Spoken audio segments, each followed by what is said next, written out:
On vous souhaite la bienvenue à ericlatour.com. On parle aujourd'hui du plan de relance et de réouverture des industries manufacturières, mais aussi des commerces, du commerce de détail, à l'exception évidemment des centres d'achat. Bref, deux discussions avec NextDev dans quelques instants, mais d'abord avec la Chambre de commerce et l'industrie du Richelieu.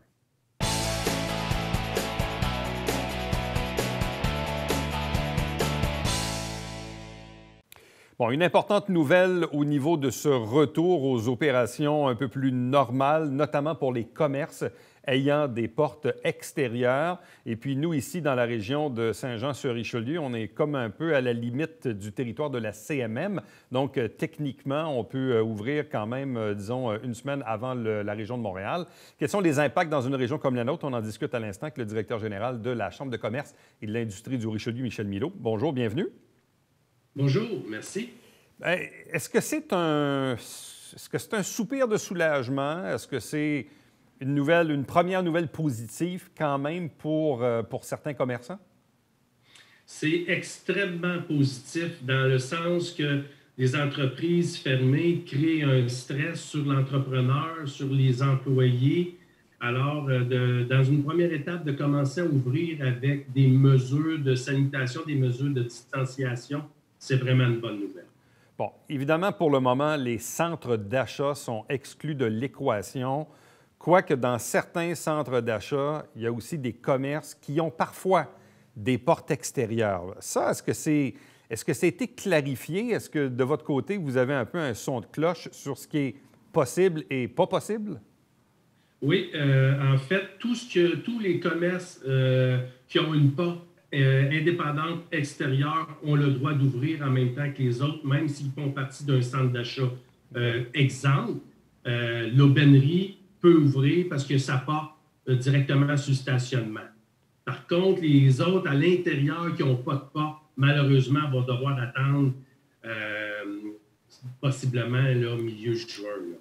Bon, quand on regarde un peu ce qui a été fait dans les grandes surfaces où on doit rentrer un client à la fois, évidemment, on impose le lavage des mains, tout ça, et là, on voit les files d'attente à l'extérieur. Dans le cas des commerces qui ont quand même des petites superficies, là, des 500, 1000, 1500 pieds carrés tout au plus, on ne peut pas être plusieurs clients à la fois. Bref, de quelle façon ça peut s'installer, ça?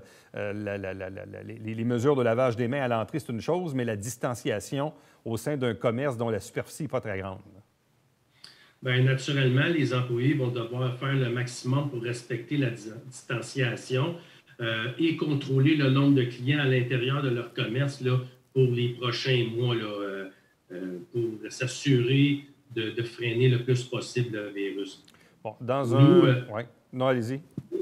Nous, là, ce qu'on a demandé, là, on est entièrement d'accord avec la réouverture, mais on demande au gouvernement de mettre l'argent nécessaire pour aider les entreprises, justement, à mettre du personnel supplémentaire pour contrôler le nombre de clients à l'intérieur de leur commerce et de mettre les fonds nécessaires pour tout installer les mesures à l'intérieur pour s'assurer d'une distanciation et d'un contrôle sanitaire. Bon, parce que là, certains commerçants vont être tentés d'installer la fameuse feuille de plexiglas à la caisse. Naturellement, mais il y a plus que ça aussi. Il faut désinfecter les comptoirs, il faut désinfecter les poignées, tout ce qu'on touche quand le client est parti, le terminal de carte de crédit, il faut qu'il soit nettoyé après chaque client. Donc, le commerçant qui pensait d'ouvrir la semaine prochaine avec une seule employée, je ne pense pas que ça va être faisable s'il veut bien contrôler les mesures. Bon, tout ça repose un peu sur la confiance, c'est-à-dire que pour les commerçants eux-mêmes, leurs employés, de sentir qu'ils sont eux-mêmes en sécurité, mais de l'autre côté, il faut que les clients aussi se sentent en sécurité. Donc, tout ça repose sur un équilibre très mince basé sur la confiance. Exactement. Puis c'est là qu'il est important de démontrer un message clair à la clientèle que vous faites le nécessaire pour la sanitation. Quand le client rentre dans le magasin, il faut qu'il voit que c'est fait, puis il faut qu'il se sente en confiance pour qu'il puisse avoir le goût de magasiner là, à l'intérieur. Bon. Je prends un exemple qui me vient en tête, disons, un magasin qui vend des chaussures, pour ne pas le nommer, disons, Pierre Roy, ici, dans le Vieux-Saint-Jean. Donc là, on fait rentrer le client, on lui fait laver les mains. Ensuite de ça, on impose une distance, mais on doit quand même essayer des chaussures. La ligne est mince, mais en même temps, les gens qui sont à la maison puis qui disent, ben moi, je sais pas, j'ai besoin de m'acheter des nouvelles chaussures. Puis, donc, il y a des clients qui vont peut-être avoir la réaction de dire, moi, honnêtement, là, j'ai pas beaucoup peur. Ou d'autres pourraient être, disons, plus craintifs puis dire, ben je vais attendre peut-être dans quelques semaines avant d'y aller. Naturellement, puis c'est plus quelques mois, si on peut dire, là, parce que ça va être très long, là. Puis, mais l'important, là, c'est le nettoyage des mains. Si moi, je m'achète des chaussures demain matin, mais quand je vais avoir fini de les essayer, là, puis je vais avoir fait mon choix, mais je m'attends à ce que le commerçant ait une bouteille de spray ou quelque chose que je puisse me nettoyer les mains parce que j'ai terminé de toucher au produit. Ouais. Je pense que ça, là, ça va être des mesures qui devraient être mises en place là, très, très minutieusement. Même chose, prenons l'exemple de l'aubainerie auquel vous faisiez référence tantôt. Je veux dire, si on s'en va essayer du linge dans une cabine, bien, on touche au produit, là. Donc, c'est pas simple. C'est pas simple parce que là, jusqu'à maintenant, ils ne sont pas capables de donner le nombre de jours exact que le virus vit sur le linge ou sur tasse dure. Tu sais, ils ont une idée, un approximatif, mais c'est rien de confirmé. Alors, si le virus, il vit, on dit 24 heures sur du linge ou sur du carton, bien, quand je vais avoir fini d'essayer mon linge, puis il faut que je pense à ne pas me passer les mains dans le visage, je m'attends à avoir quelque chose pour me nettoyer les mains à la sortie de la cabine. Oui, non, je comprends. Est-ce que plusieurs membres vous posent des questions par rapport à ça ou est-ce que la Chambre elle-même émet des recommandations à ses membres à l'égard de l'ouverture qui est quand même bientôt, là? Nous, on a émis un communiqué de presse là, pour qu'est-ce que je vous ai mentionné auparavant, de donner de l'aide financière aux commerçants. Et puis, naturellement, on va donner de l'information comme la CNSST. Ils ont mis sous l'onglet COVID-19/relance. Il y a des boîtes d'outils, il y a plein d'informations. Puis j'invite les commerçants à prendre soin de bien lire les instructions, les demandes du gouvernement et les adapter à leur commerce. Puis relations humaines, relations de travail, il ne faut pas oublier, il faut que le commerçant soit un bon père de famille puis qu'il s'assure aussi que ses employés sont en sécurité, là. Bon. C'est quoi l'impact de la réouverture des commerces ayant porte extérieure dans une région comme Saint-Jean-sur-Richelieu? Bien, écoute, si on dit qu'on a environ 1800 commerces de détail sur le territoire, il y en a environ au moins le 2/3, si ce n'est pas plus, qui n'ont pas externe. À part le Carrefour Richelieu, le reste, c'est tout avec des sorties, des portes individuelles. Ça veut dire que la majorité du commerce de détail va reprendre le lundi 4 mai, les concessions automobiles, entre autres. Bref, l'ensemble là, de l'activité économique va reprendre, à l'exception, dans le fond, du Carrefour Richelieu, Carrefour La Plante pour certains commerces qui n'ont pas de porte extérieure, ou encore, bien sûr, évidemment, la restauration et le divertissement. Exactement. Tu sais, si on parle de restauration, salon de coiffure, salon d'esthéticienne, ça va être dans la dernière batch là, qui, semble-t-il, serait milieu juin jusqu'à maintenant. Bon. La Chambre de commerce est elle-même impactée par cette crise-là, parce qu'évidemment, une Chambre de commerce, à la base, c'est beaucoup d'événements sociaux, donc des rassemblements. Et pour une chambre de commerce, évidemment, ce sont des revenus. Là, pour le moment, vous avez à peu près tout annulé, là, ce qui s'en venait, là, des dîners-causeries, tournois de golf, la boum de l'été, le gala de l'excellence. Donc, c'est quoi les impacts pour l'organisme qu'est la Chambre de commerce? C'est sûr que présentement, nous, on était dans notre période la plus lucrative de l'année qui nous permettait de traverser l'automne qui s'en venait.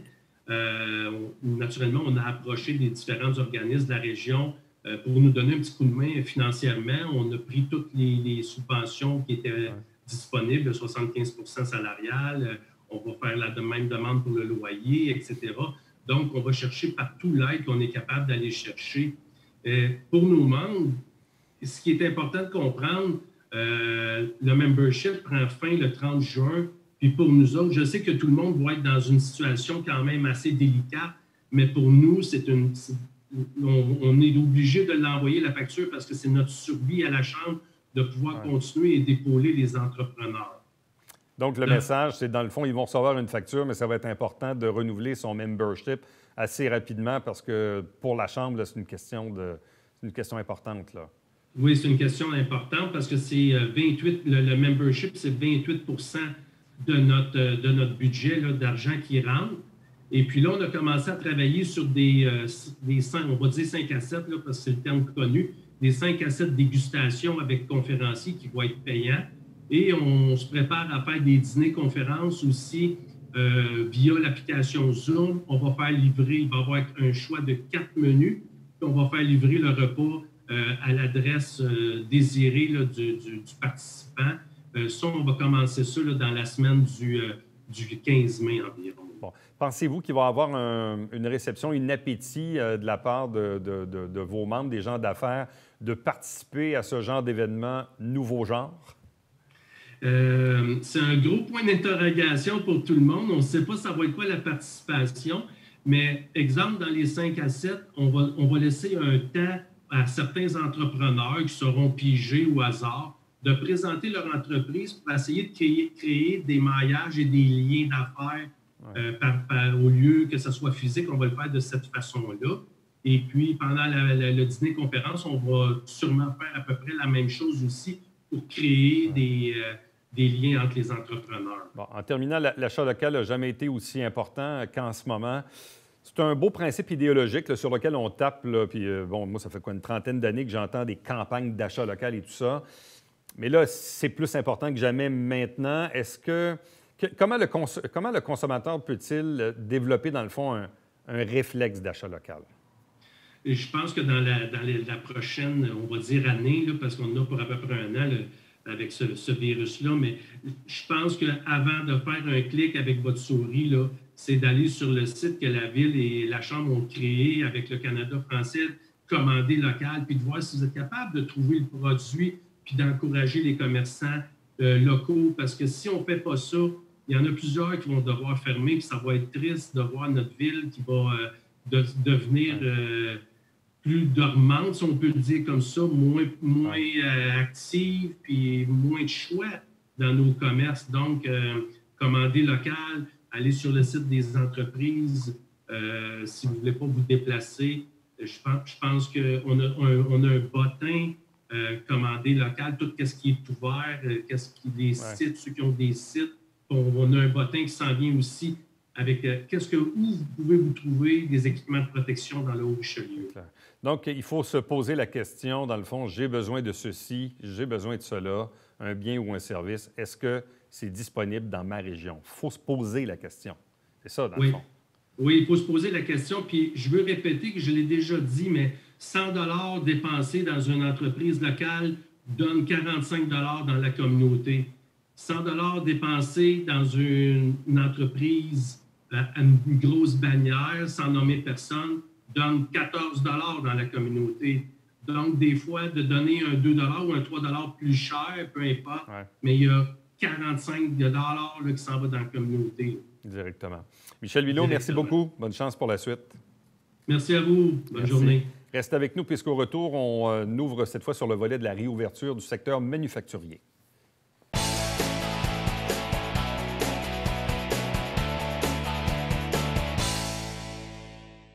Mesdames et messieurs, bonjour et bienvenue à la Justice entre nous. Mon nom est Serge.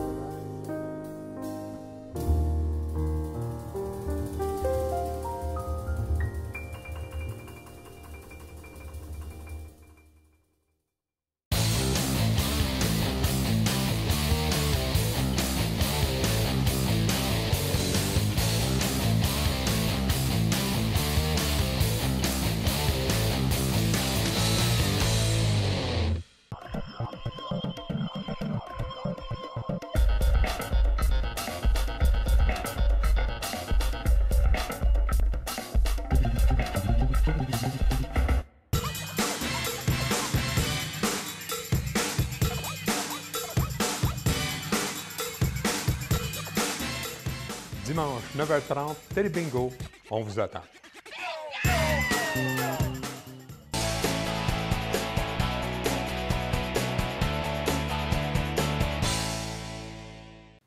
Il y a quelques instants, on parlait de la réouverture du commerce de détail, principalement pour les commerces qui ont des portes extérieures. Mais également, dans ce plan de relance du gouvernement et de réouverture, il y a aussi le volet manufacturier.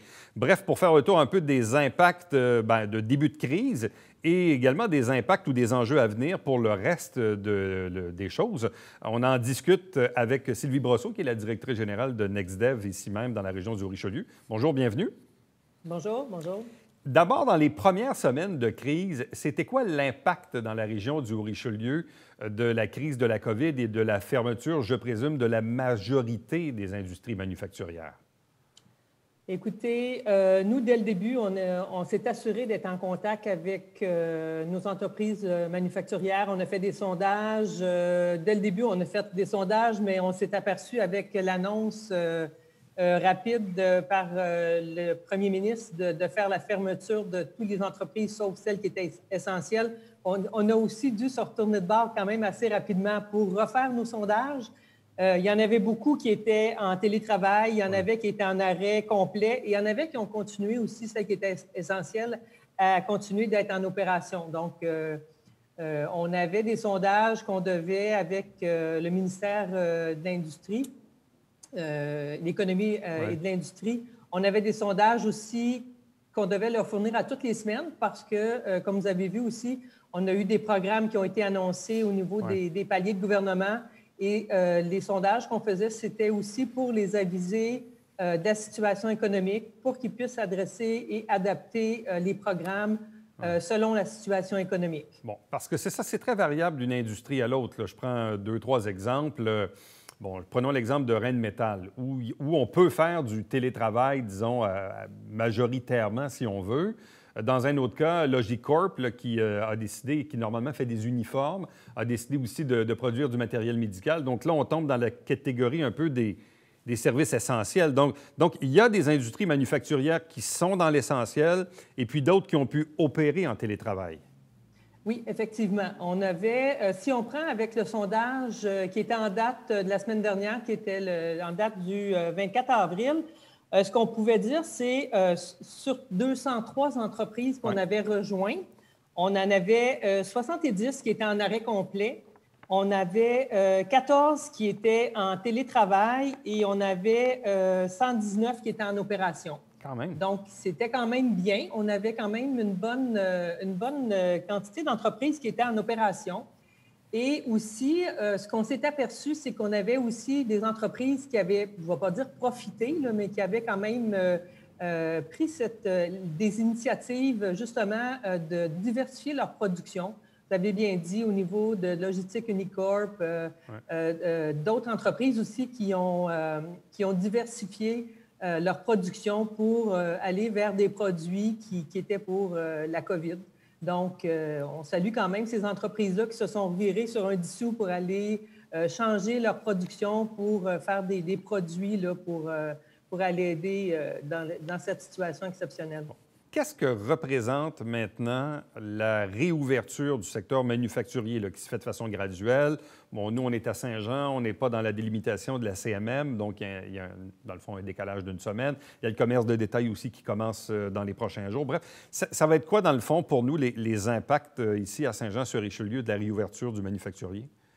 Écoutez, ça va être quand même à mesurer de voir tout ça, mais ce qu'on peut voir, c'est que la préoccupation va être autant de la santé publique et de la santé économique, parce que dans un premier temps, on s'entend que tout ce qui est distanciation sociale et de réaménagement de postes de travail, ça va être quand même aussi super important. On a quand même une bonne quantité de nos entreprises qui sont de 50 employés et moins, donc qui vont être capables de faire un retour le 11 mai prochain. Et qui vont être capables de rentrer en complet, si on veut dire, selon ce que le ministre Fitzgibbon a annoncé hier. Donc, ça, c'est quand même une bonne nouvelle. Mais on s'entend aussi que ces entreprises-là vont avoir aussi une préoccupation pour leurs employés. J'entendais hier à la télévision qu'il y avait un employeur qui était en Chine, mais qui est un Québécois, qui avait dû aussi s'occuper autant de sa production que de ses employés, de les rassurer, parce que le retour à la normale signifie, oui, retour à la production, mais aussi retour pour les personnes à un niveau de stress autant personnel que professionnel. Donc, est-ce qu'il y a beaucoup d'entrepreneurs là, qui dirigent, là, qui ont là, des industries manufacturières qui vous contactent pour éclaircir certaines directives, pour avoir des questions, pour des suggestions sur la façon d'implanter des mesures de protection, d'hygiène sur les lieux de travail? écoutez, pour le moment, ça n'a pas été tellement le cas. On a eu beaucoup de contacts avec nos entreprises. On a eu des discussions sur différents sujets, mais je pense que la mise en place de notre bulletin d'information qu'on a fait dès le début de la crise, avec des liens vers différents programmes d'aide, différents sujets d'information, ce qu'ils nous ont rapporté, c'est que ça a été très, très favorable et ils les ont beaucoup aidés. Donc, si on parle justement avec l'annonce hier du ministre Fitzgibbon, avec le guide de la CNESST, tout ce qu'on peut trouver, on a une équipe dévouée chez NextDev et tout ce qu'on peut trouver au niveau de notre vigie d'information, on le met en ligne et on le transmet à nos entreprises. Et ça a été très, très apprécié. On a beaucoup de commentaires à ce niveau-là. Donc, j'en profite en même temps pour faire un petit clin d'œil à mon équipe qui a travaillé très, très fort à s'assurer que l'information soit vraiment parvienne à nos entreprises. Est-ce que plusieurs entreprises manufacturières de la région se sont, ont pu profiter, disons, des différents programmes gouvernementaux qui ont été mis en place et que ça les a un peu aidés dans les dernières semaines et que ça va encore les aider dans les semaines à venir? Oui, je crois qu'il y en a beaucoup. Bien, écoutez, beaucoup, on s'entend, là. Il y a beaucoup d'entreprises qui, au niveau du manufacturier, ce qui est notre core business, comme on peut dire, il y en a qui ont fait des demandes, oui, que ce soit au niveau du fédéral, au niveau du provincial, même aussi au niveau du nouveau programme, au niveau de la formation, qui ont profité du fait qu'il y en a beaucoup qui sont en télétravail, donc qui ont pu profiter. Et je pense que ça va continuer. Et j'ai entendu aussi qu'il y aurait d'autres programmes qui étaient pour être en place, parce que là, on s'entend, on commence le déconfinement, mais ce n'est pas fini, là. Tout ce qui est fonds de roulement, tout ce qui est les défis au niveau des fournisseurs, des partenaires de nos entreprises, je pense que ce n'est qu'un début. Donc, les gouvernements vont s'affairer aussi à mettre en place d'autres programmes et aussi, quand on travaille, nous, avec NextDev, avec la MRC, la Ville, tous nos partenaires, sur un comité d'urgence économique, mais il va y avoir aussi un comité pour la relance, parce que, comme je l'ai dit, il faut que la roue tourne, parce que là, hier, le ministre Fitzgibbon disait, grosso modo, c'est environ 500 000 travailleurs sur le 1,2 qui ne travaillaient plus dans les dernières semaines, qui revient là, dans les prochaines semaines. Donc, ça va faire quand même... Ces gens-là vont avoir des revenus, ça va faire rouler l'économie. Souhaitons que ces gens-là dépensent et qu'ils dépensent localement. Bref, il faut repartir la roue. Exactement. C'est pour ça que je vous dis que tout le comité d'urgence économique avec la MRC, la Ville, NextDev, la Chambre de commerce, tout ce qui est l'achat local, tout le monde met la main, l'épaule à la roue, comme on pourrait dire ça, mais tout le monde travaille ensemble. Je ne pourrais pas me tromper. Tout le monde travaille ensemble pour que tout le monde, toute la région se donne la main et travaille à ça, parce que ça va être une phase très, très importante dans notre reprise de toutes nos activités et pour tout ce qui est achat local, c'est très, très important. Bon, dans le volet manufacturier, on a quand même beaucoup d'entreprises sur le territoire qui exportent. Oui. Là, ça devient un enjeu. Bon, il y a l'enjeu des frontières d'une chose, mais en même temps aussi, probablement qu'aux États-Unis, eux aussi vont avoir un comportement d'achat local ou je ne sais trop. Bref, sans le mesurer de façon quantitative, est-ce qu'on a des appréhensions par rapport à nos entreprises qui exportent et sur l'impact que ça va avoir sur eux? Définitivement, on va devoir aussi les accompagner à ce niveau-là. On travaille avec, comme je disais tantôt, avec tous les paliers de gouvernement pour essayer de trouver, je dirais, des solutions, que ce soit à court terme, à moyen terme et à long terme, parce que je pense qu'on en a pour un petit bout de temps. Mais c'est le travail, justement, avec les partenaires gouvernementaux, que ce soit EDC, la BDC, tout ce qui est... Mais je pense que tous les programmes qui vont être revus au fur et à mesure du retour au déconfinement, je pense que ça va être facilement une révision de ces programmes-là qui va les aider, là. En terminant, donc, NextDev demeure encore le guichet unique là, pour les entreprises, les commerçants qui ont des questions sur les programmes, parce que là, il y a des programmes au fédéral, il y en a au provincial. Localement, il y a le fonds d'urgence, il y a la ville, il y a la MRC, il y a des prêts, il y a des subventions. Bref, il y en a beaucoup, et tant mieux, mais il faut être capable de savoir, disons, en tirer profit et de s'adresser au bon guichet. Et donc, nextdev.ca demeure le bon guichet unique pour s'adresser dans la région. Oui, un numéro de téléphone aussi, le 450 qui est facile, 359-99-99, nextdev.ca. Et on met tout en œuvre, là, comme on le répète tout le temps, pour aider nos entreprises à passer au travers de cette crise qui est exceptionnelle, en fait, là. Alors, on invite les gens à communiquer avec nous. Sylvie Brosseau, merci beaucoup. Bonne chance pour la suite. Merci beaucoup. Au plaisir. Restez avec nous. Au retour, le mot de la fin.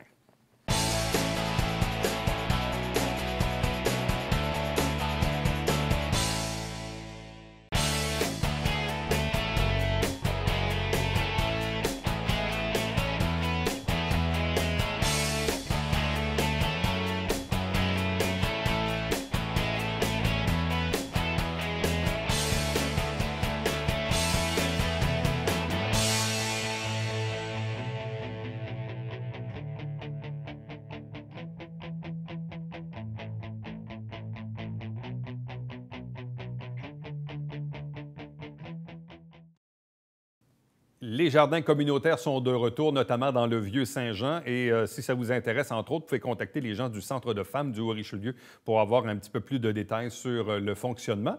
Nous, on vous invite bien sûr à passer une excellente soirée. S'il y a des commentaires, des suggestions, vous les faites par courriel. Éric Latour en un mot à commercial.tvhr9.com. Et on se fixe rendez-vous demain. Demain, on parle du défi Tête rasée Leucan virtuel.